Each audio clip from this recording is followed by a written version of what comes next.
Today we're going to talk about something you may or may not have considered when putting together your home theater: timbre matching.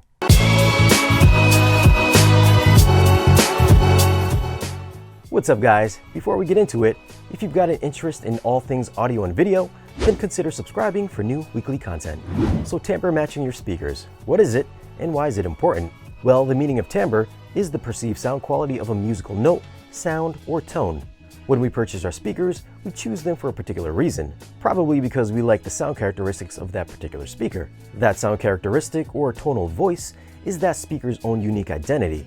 For example, they might have a very smooth sounding high end with modest mid-range. The thing is, in our home theaters, we not only have one pair of speakers, but we have several pairs of speakers. So now that speaker's tonal quality that we like so much should carry over to every one of the speakers in our system. And in a typical home theater setup, there are at least 5 speakers. And with Dolby Atmos and DTS:X, we have speakers above our heads. You might be thinking, why do we need to timbre match across every speaker in our system? Well, in a movie, if a person starts talking in the left speaker and circles around the room, as that person's voice moves from left speaker, center, right surround, and so on, we want that person's voice to sound exactly the same as they move from speaker to speaker. So if you have a huge tower speaker for your front left and a tiny bookshelf speaker for your center, there's a pretty good chance that person's voice will sound different when it moves from left over to the center.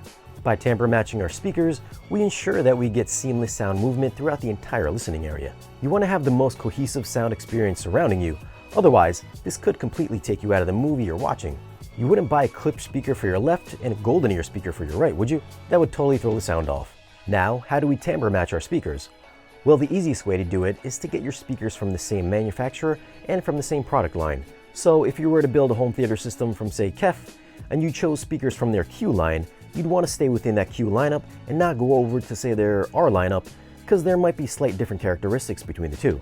Usually when a brand produces home theater speakers, they'll normally offer speakers for their specific function, such as a dedicated center or surround speakers. They'll have the same exact drivers across every model, like the same tweeter and the same woofer. They'll also likely use the same internals as well, like the crossovers. Aesthetically, they'll match too. Same materials, same design. So picking out your speakers from one manufacturer is the easiest way to be sure you have a consistent timbre match all across the board. But what if you have a great pair of speakers and you can't afford to get the other matching speakers? Well, normally I'd say save your spare change and get them one at a time as your financial situation gets sorted out, but you can always audition speakers at your home and try to match them the best that you can by ear. Just be sure your retailer is alright with you returning them back to the store if they don't work out.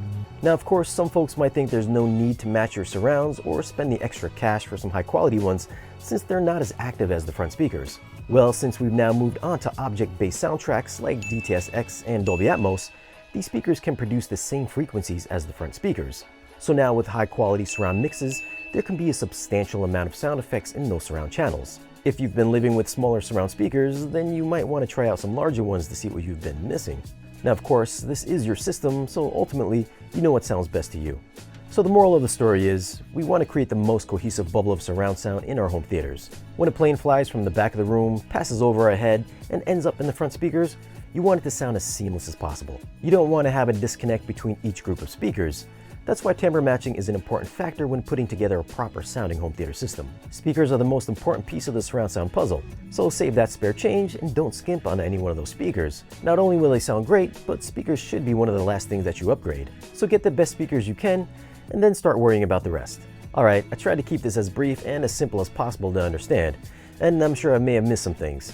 So if I did miss something, or if you've got some other thoughts on timbre matching, then let us know down below in the comments. As always, thanks for watching, follow us on social media, and if you want to support the channel or have some other video requests, then stop by our Patreon page. Don't forget to like, share, and subscribe, and we'll see you guys again in the next one.